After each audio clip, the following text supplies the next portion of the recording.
Maiksi lang to, pero pakiramdaman natin, ha? Ang sinasabi ko lang, si Sarah, 1,000,000% hindi nila maareglo. So kung ikaw yung merong may kasalanan, gusto mo bang manalo yung 1,000,000% hindi mo maareglo, di ba? Hindi ko hinuhusgahan yung ibang kandidato. Ang sinasabi ko lang, ito siguradong hindi nila maareglo. Alam ko yon at alam nila yon. Oh, teka lang mga clear, wala yung isang topic ko dyan. Wait lang, mas mahaba-haba yun eh. Kasi dito mga clear, nakita nyo 1,000,000%, 1,000,000% hindi daw maaareglo si VP Sara. At sinasabi niya kasi dito, may simula ito eh. Sinasabi niya dito mga clear na lumalabas na kaya daw nag-file or gustong mapa-impeach ito si VP Sara ay dahil sa takot sila na maging presidente itong si VP Sara. Nawala dito mga clear, naka-ano na eh. Wala. Wait lang ha. 1,000,000%. Nako, exage talaga. 1,000,000%. Okay, nasaan ka na ba? Ito na lang, mahaba ito masyado. Ito, mas mahaba. Nakita ko na mga clear. Ano lang. Hindi ko naman napanood yun na to, pero i-analyze natin ito.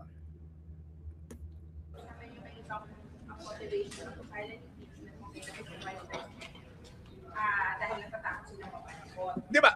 Okay.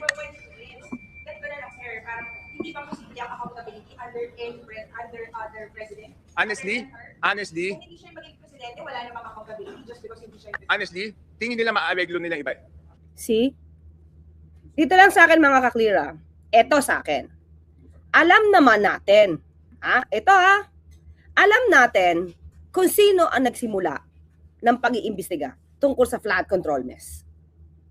We all know that. Si Pangulo Marcos Jr.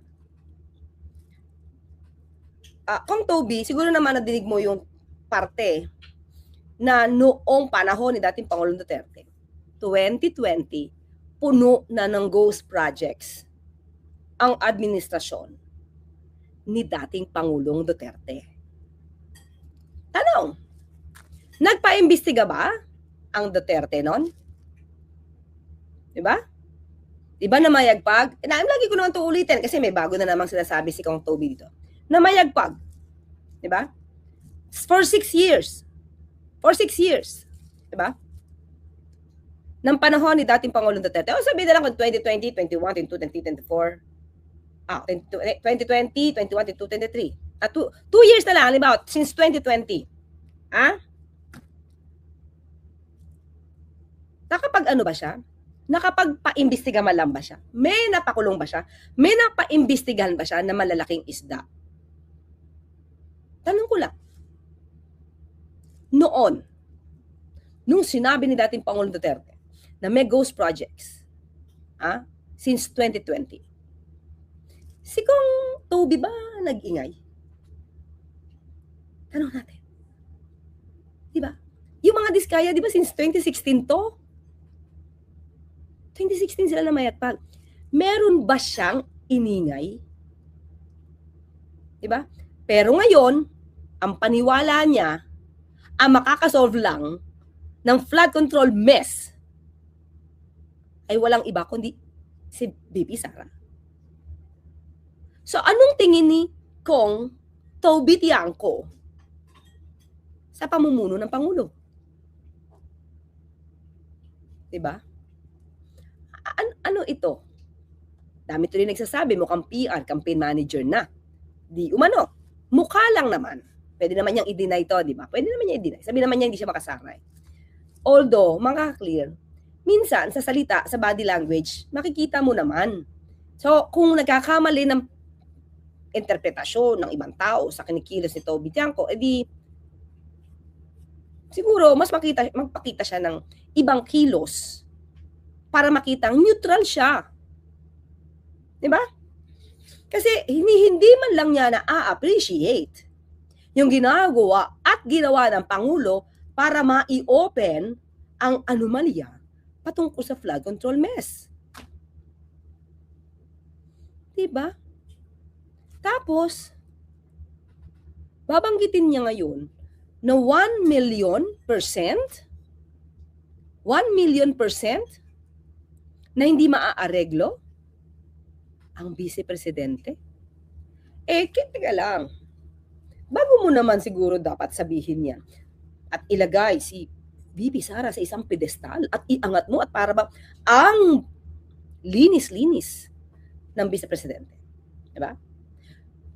Patunayan din niya na malinis talaga siya. Mismong si VP Sara, patunayan niya na hindi siya sangkot sa anumang di umanong paglulustay ng pondo ng bayan. Imagine, 1 million percent na hindi siya maaareglo. So does it mean she's so clean to the point na kailangang i-exage ang porsyento? So, I mean, ayoko sabihin na, or ayoko i-remind siya na, hello, campaign manager ka ng alyansa. Nagtiwalaan ka ng Pangulo, di ba? And then, meron palang iba sa puso mo. Okay lang naman yung mga, walang problema yung kung mag-iba siya ng puso. Walang problema yung kung mag-iba siya ng kinikilingan sa ngayon. Walang problema yan. Di ba? Kasi, siguro, mas may nakikita siyang kinabukasan sa mga susunod na araw. Kasi parang dito, pinapakita niya na Sara is the best option para sa susunod na election.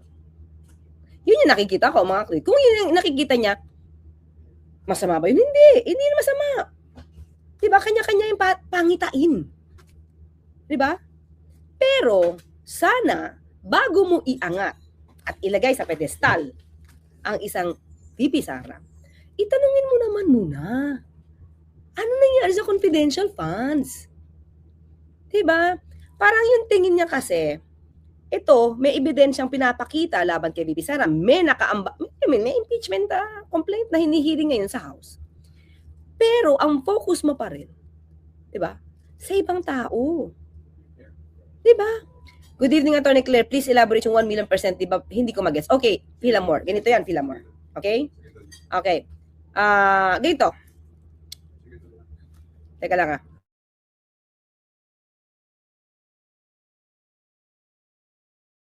Okay, kasi ganito yan mga clear. Tinatanong siya. Diba? Kasi sabi niya, kaya ito, yung iba daw, kaya eager na ma-impeach si VP Sara, ay dahil siguradong papanagutin sila. Yung miyembro sa House. Yung ilang miyembro dyan sa House. Yan, so pananagutin daw sila.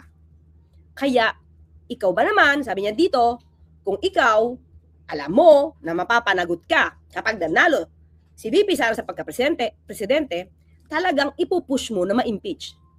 See? Kung papaanong bigyan ng ibang anggulo yung impeachment. Instead of, for me this is also my take, my own take. Sabi niya may sarili siyang opinion, so we respect that. So meron din tayong sariling opinion, he should respect this. Diba? Okay. Dahil sigurado nga habulin sila. Kaya kailangan ng ibang mga miyembro ng House na ma-impeach si Sara.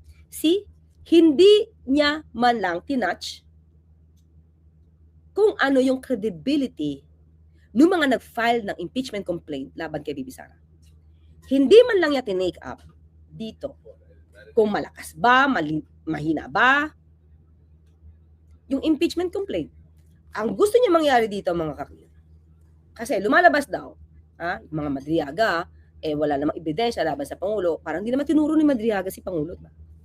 Kumaga, yung ginagawang mga kwento-kwento ng mga ito mga kaklira, yung mga kwento nung mga witnesses ni Mike Defensor, diba? Yan si Gutesa, yan sila 18 Marines, 18 former Marines. Kung ito daw ay walang ebidensya at si laban kay Pangulo, parang ganun yung dating is, ganun din daw ang itrato kay Vice Presidente. Ipantay daw. Ipantay daw. Pero mga ka-clear, wala pa tong flood control mess na to na pag-uusapan na si Mary Grace Piatos. Na pag-uusapan na yung AFP Youth Leadership Summit na worth 15 million na dinaya nila yung resibo using AFP certificates. Paano mo naman mapaghahambing yung dalawa? Diba? Oh, sige. Okay. Okay? Nakakatakot talaga to ni kasi baka lumubog ang ekonomiya ng Pilipinas. Maliban sa mga ganito kaiingay at paninira mismo sa Pangulo at gobyerno natin, diba? Nandiyan pa yung krisis sa Middle East. Tas sasabayan talaga nila, diba? Na mga paninira, male-maleta, para yung taong bayan, iniisip nila na dapat magalit sa Pangulo. And then there you go, people power. Yun ang balak nila. Pero tayo, yung ibang mga kababayan natin, kahit hindi dito nanunood, o ibang kababayan natin na nagbabasa ng news, nanunood ng news, nawi-witness ang tulong ng Pangulo, hindi nila maluloko. 1 million %, kahit mathematically hindi yun totoo, gagamitin ko na to, kopyahin ko, si Kong Toby Tiangco. Yung mga nag-aaral at nanunood at marunong magbatsyag, 1 million %, hindi nyo mapapaniwala sa inyong mga fake news. Diba?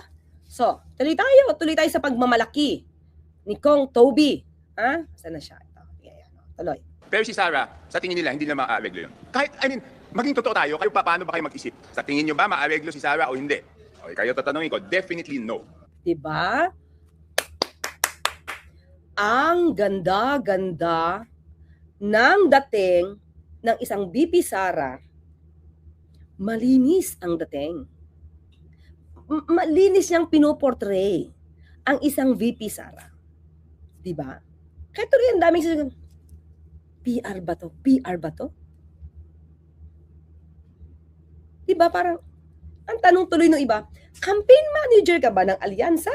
O campaign manager ka noon ni VP Sara? Nung nakarang eleksyon, hindi unity ma?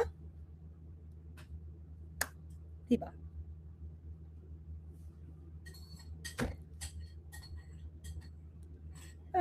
I mean, ito lang naman sa atin mga clear. Kung humahanga siya, no problem. No problem insa no problem. No problem. Pero, yung kinasasangkutan naman sana ni VP Sara, maging open naman ang iyong mata. Kasi, pilit mong iniiwasan yung impeachment issue ni VP Sara. Even before. At yung kauna-unahang impeachment ni VP Sara, hindi yan pumirma. Pati ito, sa pangalawa, sabi niya, hindi siya pipirma. Hindi siya pipirma. Okay? Okay, sige mga kapatid. Tuloy, nasa tayo. Okay. Di ba sir, parang passing judgment naman sa ibang tao na pwedeng ma-elect din ang presidente? Siyempre, I'm entitled to my own opinion, di ba? Diba?